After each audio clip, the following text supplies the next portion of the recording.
लग्नानंतर होईलच प्रेम या मालिकेचा आजचा चौथा भाग तुम्ही बघत आहात 19 डिसेंबरचा. तर सुरुवातीला त्यांनी काव्या आणि हा जीवा या दोघांचं सीन दाखवलाय. आता काव्याची एक्झाम झाली आहे. काव्या जीवाजवळ तक्रार करत असते की तू असं माझ्याशी रोमॅन्टिक वागत जाऊ नको रे, मला एक्झाम हॉलमध्ये प्रॉब्लेम होतो ना. जीवा खूप रोमॅन्टिक झालेला असतो. तो नुसतं काव्याला स्टेअर करत असतो. काव्या म्हणते काय झालं जीवा. आता जीवा म्हणतो अरे वा, या गोष्टीचा परिणाम होतोय तुझ्यावर. दाखवते तर असं की तुला काही आवडत नाही, तुला इंटरेस्टच नाहीये. काव्या म्हणते गप्प बस रे जीवा.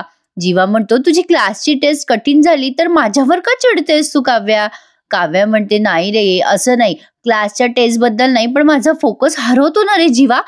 मी काय म्हणते की तू माझ्यावर प्रेम करणं जरा कमी करशील का. जीवा म्हणतो काही वेडी आहेस का, मोजून प्रेम करू का तुझ्यावर. आज जरा कमी प्रेम करतो, उद्या जास्ती प्रेम करतो.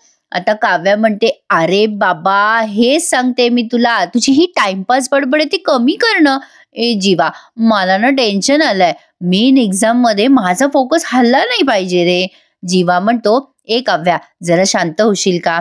आपण एक काम करूया, आपण थोडे दिवस भेटणं थांबूयात का, तुझी परीक्षा होईपर्यंत. आता ही काव्या म्हणते नाही रे बाबा जीवा, तुला भेटल्याशिवाय मी नाही राहू शकत. जीवा म्हणतो हो काव्या, मी पण नाही राहू शकत. प्रेक्षकांनो, यावरनं लक्षात येते की काव्या आणि जीवा एकमेकांमध्ये किती गुंतलेले आहेत. या मालिकेमध्ये काव्या ही अतिशय हुशार, अगदी धडाडीची आणि खूप धाडसी दाखवली आहे बरं का प्रेक्षकांनो. आता तुम्हाला येणाऱ्या भागांवरनं कळेलच, कारण पुढचा प्रोमो पण जबरदस्त दाखवलाय त्यांनी. आजचा भाग पूर्ण बघा, थोडासाही स्किप करू नका. आता ह्या रम्याने ठरवलंय की पार्थला प्रपोज करायचं हे लव्ह लेटर देऊन. तिने लव्ह लेटर काय सुंदर बनवलंय नाही प्रेक्षकांनो. या मालिकेमध्ये कदाचित ही मुलगी पुढे विलन होईल असं वाटतं. बरं, आता ही छोटी मुलगी त्या रम्याला धडकते. रम्या तिच्यावर खूप चिडते आणि म्हणते काय ग, तुला नीट बघून चालता येत नाही का, म्हणजे कॉफी सांडली असती ना.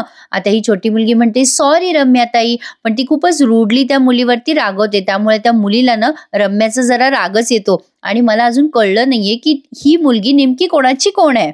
हिचं नाव पिहू आहे. तर आता रम्या तिला अशी रागावून निघून जाते. पण रम्याने ते लव्ह लेटर वरून बघितलेलं असतं. खूप छान आहे, पार्थ दादासाठी आहे ना. पण रम्या तिच्या हातातनं हिसकवते आणि म्हणते तुला काय करायचंय, नको त्या गोष्टीत नको लक्ष देऊ, असं म्हणून ती वर निघून जाते त्या पार्थच्या खोलीमध्ये. आता इकडे बघा, या काव्यासाठी जीवाने एक सुंदर असा बुके आणलेला असतो. एका वेटरकडनं तो बुके त्याने घेतलाय आणि आता तो काव्याला देत म्हणतो ए काव्या, हे तुझ्यासाठी आहे. ए काव्या, तू न अशा सन्मानाची आणि सत्काराची आत्तापासूनच सवय करून घे.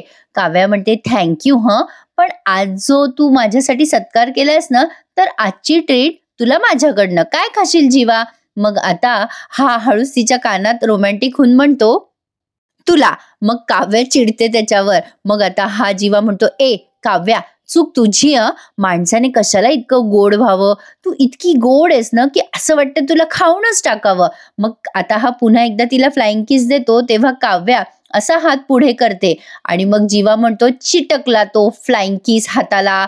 हा फ्लाइंग किस क्रमांक 2111 आहे. बापरे, काही काही डायलॉग कॉम्प्लिकेटेडच असतात ना, बोलताना जरा त्रासच होतो. असो, पण असा हा या दोघांचा रोमॅन्टिक सीन दाखवलाय. आता पुन्हा एकदा त्यांनी या पार्थचा आणि या रम्याचा सीन दाखवलाय. आता पार्थ काहीतरी काम करत असतो. रम्याने त्याच्यासाठी कॉफी आणि ते लव्ह लेटर तिथे ठेवून दिले आणि त्याला सांगते की तुला इथे कॉफी ठेवली आहे पार्थ. आता या पार्थने ना प्रेक्षकांनो या रम्याची मदत घेतली आहे कलर कॉम्बिनेशनसाठी. त्याच्या ऑफिसचं काहीतरी काम आहे. आता रम्याला कदाचित या गोष्टीचा जास्ती सेन्स आहे असं दिसतंय. आता त्याने तिची मदत घेतली की रम्या हे बघ बरं जरा, हा असाच कलर सेन्स क्लायंटने सांगितलाय. मग ही रम्या म्हणते रम्या, जरा नावही अवघडच आहे हिचं.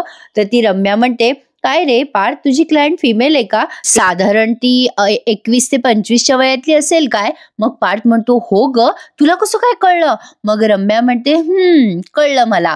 अरे नो वंडर, तिने हे सगळे कलर रिजेक्ट केले. मुलींना आवडणारे कलर पॅलेट जर तू पाठवले असते ना, तर तिला नक्की आवडले असते. मग आता हा पार्थ म्हणतो अगं, मी रिव्हर्स सायकोलॉजी बद्दल ऐकलं होतं, पण हे मला नाही कळलं. मग आता रम्या म्हणते एक काम करते, मी डिझाईन बनवते, तू बघ. आता ती स्वतः त्या लॅपटॉपवर बसते आणि त्या पार्थला डिझाईन बनवून दाखवते. आणि आता ते करत असताना हा पार्थ असा तिच्या जवळ आलाय आणि ती खूप रोमहर्षित होऊन जाते पार्थला एवढं जवळ बघून. पार्थ ते डिझाईन बघतो आणि त्याला अप्रतिम आवडतं ते डिझाईन आणि हे डिझाईन तो फायनल करतो. म्हणजे ही मुलगी किती हुशार आहे, इंटेरियर सेन्स बाबत तिला खूप नॉलेज आहे असं त्यांनी दाखवलंय. पार्थ तिला थँक्यू म्हणतो आणि हे काम केल्यासाठी तिला संध्याकाळी भेटवस्तू आणेल असंही प्रॉमिस देतो. रम्या खूप खुश होते आणि जाताना त्याला पुन्हा एकदा रिमाइंड करते कॉफी पिण्यासाठी. पार्थ म्हणतो हो. आणि काय ना प्रेक्षकांनो, मालिका नवीन आहे म्हणून थोडं तुम्हाला जास्ती एक्सप्लेन करते मी मध्ये. तर आता ही रम्या आणि पार्थ दोघं एकाच प्रोफेशन मध्ये असं दिसतंय खरी या सीनवरनं. असो, तर आता रम्या वाट बघतीये की केव्हा पार्थ तिचा लव्ह लेटर बघेल आणि केव्हा त्या लव्ह लेटरवर उत्तर देईल. पण त्या बिचारीचा सॉलिड पचका झालेला त्यांनी दाखवलाय पुढे. हे सगळं ती मनातल्या मनात विचार करत असते. तर लव्ह लेटर वाच पार्थ आणि मला होकार दे, हेच माझं स्पेशल गिफ्ट असेल. आता ही रम्या गेल्यानंतर या पार्थला जीवाचा फोन येतो. जीवा म्हणतो अरे आता तू पाठवलेले सगळे डिझाईन्स क्लायंटला खूप आवडलेत, पुढचं प्रोजेक्ट आपल्याला मिळणार आणि हे प्रोजेक्ट तर फायनल झालं समज. पार्थ म्हणतो अरे ग्रेट यार जीवा, पण क्रेडिट गोज टू रम्या. अरे तिने सगळे डिझाईन्स अगदी व्यवस्थित सिलेक्ट केले रे. जीवा म्हणतो अरे पार्थ दादा, तुला सांगितलं होतं ना मी, अरे ती खूप ग्रेट डिझायनर आहे, तिला ना पार्टनर बनवून घे आपल्या ऑफिसमध्येच. मग आता पार्थ म्हणतो ग्रेट यार जीवा, मला पण असंच वाटतंय, पण मी ना आता सध्या ह्या कामाच्या बदल्यात तिला एक गिफ्ट देतो. मग जीवा म्हणतो दे बरं चल फोन ठेवतो. असं म्हणून जीवाने फोन ठेवलाय. आता ही पिहू आली आहे आणि त्याला म्हणते पार्थ दादा तुझं पार्सल आलंय. मग आता पार्थ म्हणतो काय ग पिहू, तू शाळेत नाही गेलीस? पिहू म्हणते जाऊन आले. पार्थ म्हणतो ट्युशनला पण नाही गेलीस का मग आज? आता ही पिहू म्हणते जाऊन आले रे बाबा, तुला काही माहिती नसतं, तू बिझी असतो ना, सकाळीच जाऊन आले मी शाळेत. आता ही पिहू जाताना ते लव्ह लेटर बघते. पार्थ तिला म्हणतो ठेवून दे हे पार्सल, मी नंतर बघेल. आता पिहूने ते लव्ह लेटर पाहिलंय आणि ती विचार करते बाप रे, रम्याताईने पार्थ दादाला लव्ह लेटर लिहिलंय. थांब आता रम्याताई, माझ्यावर ओरडलीस ना, तुझी आता चांगली मजा घेते. आजकालचे पोरं एवढे बांड असतात का प्रेक्षकांनो. तिने त्या लव्ह लेटरवर आय लव्ह यू टू असं निळ्या पेनाने लिहून ठेवलंय. आणि आता त्या रम्याचा भयंकर मोठा गैरसमज होऊन जातो ना या सगळ्या प्रकारामुळे. हा पार्थ आता कॉफी घेण्यासाठी म्हणून तिथे येतो त्या ट्रे जवळ आणि त्याला लव्ह लेटर दिसतं. पार्थ आता खाली वाकून तो लव्ह लेटर घेणारच असतो. तेवढ्यात त्याला कॉल येतो. आता गेस करा बरं कोणाचा फोन आला असेल. तर त्याला आलाय त्या नंदिनीचा कॉल. बरं आता या नंदिनीला नेमकं कळलं नाही की तिने कोणाला फोन लावलाय. हा सीन जरा कन्फ्युजिंग वाटला मला, पण असो. आता आधी नंदिनीचा नाही आलाय फोन, आधी कोणाचा तरी वेगळ्याचाच फोन आला. म्हणून पार्थ तो फोन असा बघत बघत बाहेर जातो आणि त्या रम्याला म्हणतो रम्या अगं तुझं गिफ्ट मी तुला देतोय, आत्तापासनं आपण दोघं जण पार्टनर आहोत बरं का. आणि रम्याचा या गोष्टीमध्ये जरा गैरसमज होतो. आता हा पार्थ तो फोन रिसीव्ह करायला दुसऱ्या खोलीत जातो आणि ही रम्या त्याच्या खोलीमध्ये पळत पळत येते. आता तिला ते लव्ह लेटर बघायचं असतं. आणि आता इकडे नंदिनी मॅडमचा फोन आलाय पार्थला. आता नंदिनी म्हणते हॅलो, मी आनंद निवासमधनं बोलतीये. मग आता हा पार्थ खुश होऊन म्हणतो बोला मिस नंदिनी. आता नंदिनी म्हणते अरे मी ओळखलं नाही तुम्हाला. मग पार्थ म्हणतो कमाल आहे बाबा तुमची, तुम्ही मला फोन केलात आणि तुम्हीच म्हणताय मला तुम्ही मला ओळखलं नाही.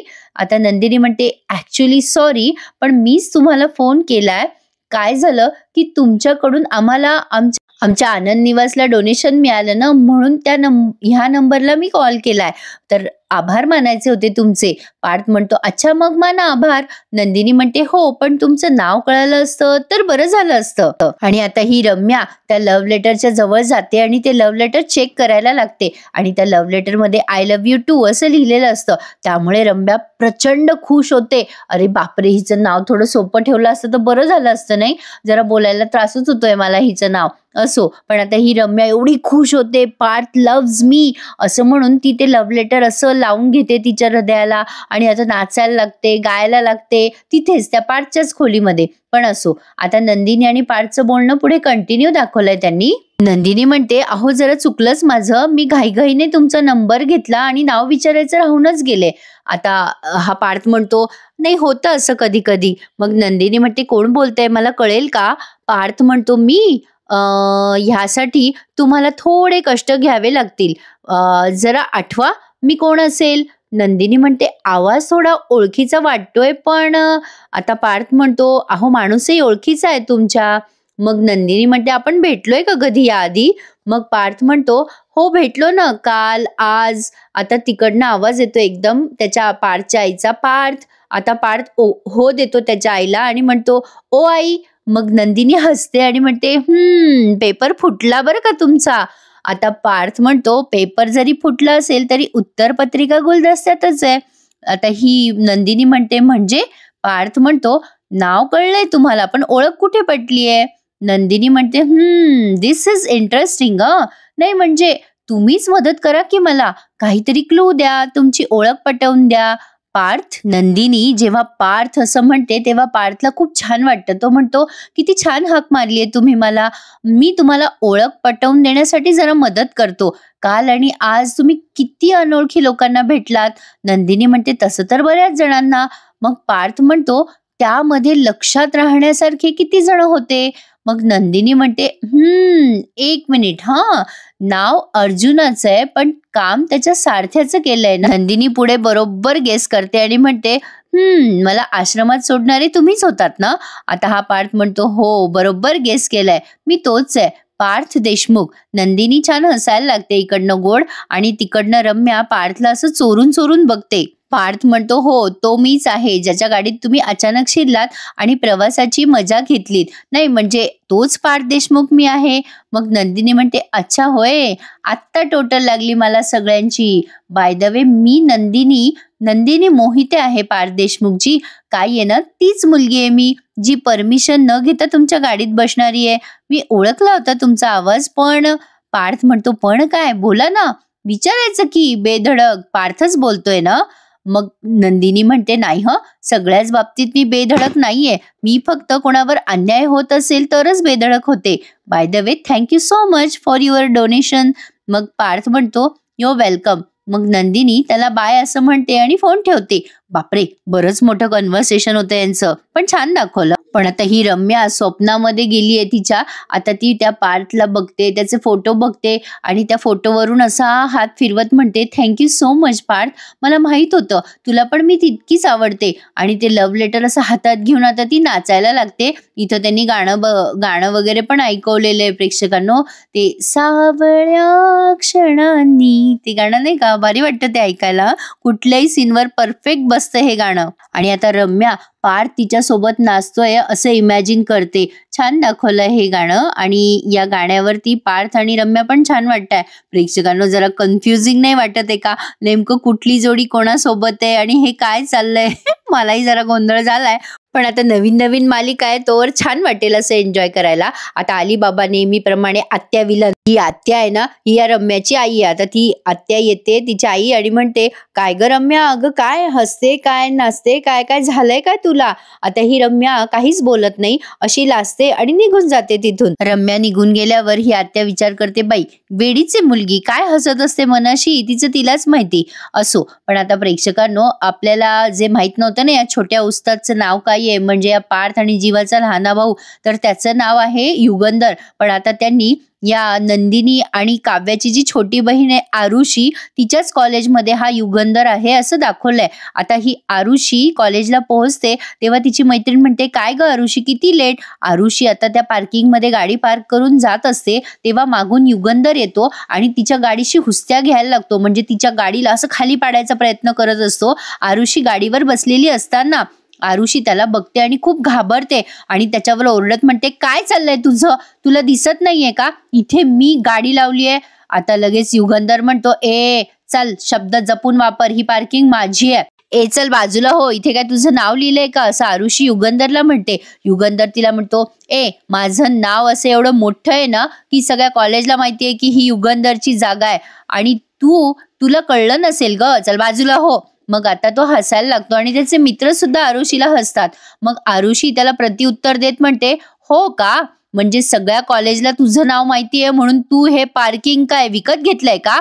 मग युगंधर म्हणतो, तूही विकत घेतलेलं नाहीयेस हे पार्किंग. आरुषी म्हणते, फर्स्ट कम फर्स्ट प्रेफरन्स, मी आधी आली आहे. मग युगंधर म्हणतो, चल निघ इथून, हे सगळं तुझ्या सोसायटीत आणि हे तुझे नियम इथे नाही चालणार, माझं डोकं फिरवू नकोस नाहीतर मी. आरुषी म्हणते, नाहीतर काय करशील रे? हा, काय करशील तू? बोल ना, बोल. आता या दोघांमध्ये चांगली खडाजंगी रमली हा प्रेक्षक. युगंधर म्हणतो, तू दाखव तर खरी तुझी गाडी पार्क करून, मग बघतो मी तुला. असं म्हणून तो आरुषीशी झटायला लागतो आणि तिच्या गाडीशी सुद्धा. आता त्याने ती गाडी अतिशय म्हणजे विचित्र पद्धतीने फेकून दिली. आता ती आरुषीच्या पायाला लागते आणि तिची मैत्रीण म्हणते, लागलं का ग आरुषी तुला? म्हणजे हा युगंधर जो आहे ना, तो प्रचंड माजलेला असा मुलगा त्यांनी दाखवलाय. आता आरुषी पडल्यानंतर युगंधर त्याची गाडी तिथे पार्क करतो मुद्दाम आणि तिथून निघून जाण्याचा प्रयत्न करतो. पण अजून एक सीन त्यांनी दाखवलाय इथे युगंधरचा. आता तो युगंधर गॉगल घालतो आणि तिथून निघून जाता जाता त्या आरुषीच्या गाडीचा हँडल लॉक करून जातो. आरुषी खूप वैतागते आणि म्हणते, अरे यार काय मूर्ख आहे, माझ्या गाडीचा हँडल लॉक करून गेला तो. तर पार्थ आता रस्त्याने पायी चालताना दाखवलाय आणि मागून अशी नंदिनी येत असते. आता पार्थला बघून ती तिच्या गाडीचा हॉर्न खूप वेळ वाजवते.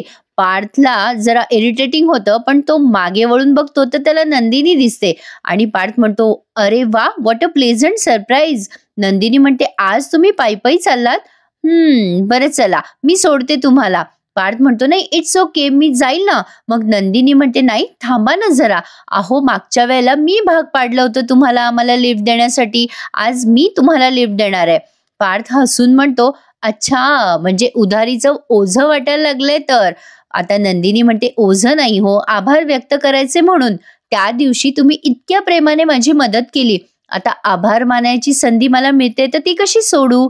पार्थ म्हणतो, खरं तर एखाद्या मुलीच्या मागे बसायची माझी पहिलीच वेळ आहे and it will be my pleasure. पण तुमची गाडी माझं ओझं सहन करेल ना? मग नंदिनी गोड हसून म्हणते, घाबरलात वाटतं. मी तुम्हाला सुखरूप घरी सोडेल. It will be very safe ride, don't worry. मग हा पार्थ म्हणतो, नाही नाही घाबरत नाहीये मी येईल तुमच्या सोबत. मग आता नंदिनी हेल्मेट काढते गाडीतनं आणि त्या पार्थला देते. आता ते असतं पिंक कलरचं, त्यामुळे पार्थ जरा ऑकवर्ड फील करतो. पिंक कलरचं हेल्मेट मी कसं घालू? आता नंदिनी म्हणते, हे तर सेफ्टीसाठी जास्ती महत्वाचं आहे ना. पण पार्थ म्हणतो, पण पिंक कलर. मग आता ही नंदिनी म्हणते, मग येलो देऊ का? मग पार्थ म्हणतो, ठीक आहे राहू द्या, सेफ्टी साठी ठीक आहे ना, मग घालतो की. आणि आता नंदिनी गाडीवर त्याला बसवणार असते, पण पार्थ पुन्हा विचारतो, याआधी तुम्ही डबल सीट चालवली आहे ना गाडी? मग नंदिनी म्हणते, खरंच घाबरलात ना तुम्ही? डोंट वरी, मी खरंच तुम्हाला सुखरूप सोडेल घरी. खरंच ही राईड तुमच्यासाठी खूप सेफ असेल. बसा हं. आता हा पार्थ बसला बाबा एकदाचा गाडीवर आणि या नंदिनी सोबत त्याने खरंच राईड एन्जॉय केली की. आणि प्रेक्षकांनो, पार्थ आणि नंदिनी जेव्हा गाडीवर असतात तेव्हा या नंदिनीची ओढणी अशी त्याच्या तोंडावर उडत असते आणि या मालिकेचं शीर्षक गीत त्यांनी इथे ऐकवलंय, जे अतिशय सुमधुर आहे. खूपच छान वाटतं हं ऐकायला. तुम्ही ऐकलं की नाही? मला कमेंट करून सांगा प्रेक्षकांनो, तुम्हाला हा भाग कसा वाटला? म्हणजे तुम्हाला ऐकायला आवडते की नाही ही मालिका माझ्या आवाजात? मला नक्की कळवा. आणि आता पुढच्या भागामध्ये तुम्ही बघणार आहात काव्या आणि युगंधर या दोघांमध्ये जुंपली आहे. काव्याला कळतं की आरुषी सोबत हा उद्धटपणे वागलाय. काव्या आरुषीच्या कॉलेजमध्ये जाऊन थेट त्या युगंधरच्या कानशिलातच लगावते आणि ही गोष्ट तिने जीवाला पण सांगितलीये, पण बहुधा असं दिसतंय काव्याला माहित नाहीये युगंधर हा जीवाचा भाऊ आहे म्हणून. काव्या अतिशय धडाडीची आणि साहसी मुलगी आहे, हे मी तुम्हाला म्हणूनच सुरुवातीला सांगितलं. आता ही काव्या तिच्या बहिणीला म्हणजे आरुषीला समजवत असते, अन्याय कधीही सहन करायचा नाही, त्या बाबतीत नेहमी आवाज उठवायचा. आणि आता तिथे नंदिनीला हे प्रकरण कदाचित समजेल असं वाटतंय. तर असा होता पुढचा प्रोमो. तर आजचा भाग आवडला ना प्रेक्षकांनो, मग प्लीज माझ्या चॅनलला सबस्क्राईब करायला विसरू नका. आणि तुमच्या सगळ्या मित्रमंडळींना हा व्हिडिओ आवडत असेल तर त्यांना नक्की शेअर करा. मी अनघा, माझी आवडती सिरियल या चॅनलवर तुमच्या लाडक्या अप्पूचा रिव्ह्यू रोज ऐका. धन्यवाद.